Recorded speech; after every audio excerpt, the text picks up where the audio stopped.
La bande de Gaza en Riviera, est-ce que ça a du sens pour le professionnel du tourisme que vous êtes?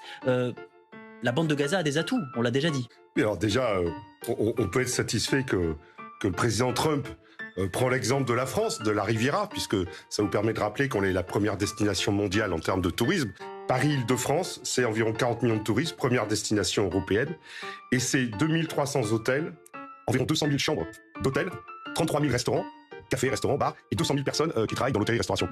Donc vous voyez, avant que Gaza demain devienne peut-être une French Riviera, bon, il va y avoir quand même un peu de travail. Et puis surtout, c'est la sécurité. Parce qu'aujourd'hui, on voit que nous, les touristes, dès qu'il y a la moindre chose, on l'a vu à Paris au moment où, rappelez-vous, quelques années, la grève des poubelles, tout de suite, c'est des annulations. L'expression, c'est que le tourisme veut voyager safe.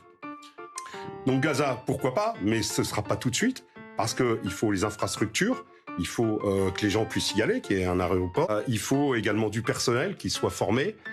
Et puis surtout, je vous ai dit, vous voyez le nombre d'hôtels qu'il y a à Paris, qu'il y a en Île-de-France. Donc, si on veut accueillir beaucoup de touristes, de nombreux touristes dans la qualité, il y a quand même beaucoup de travail.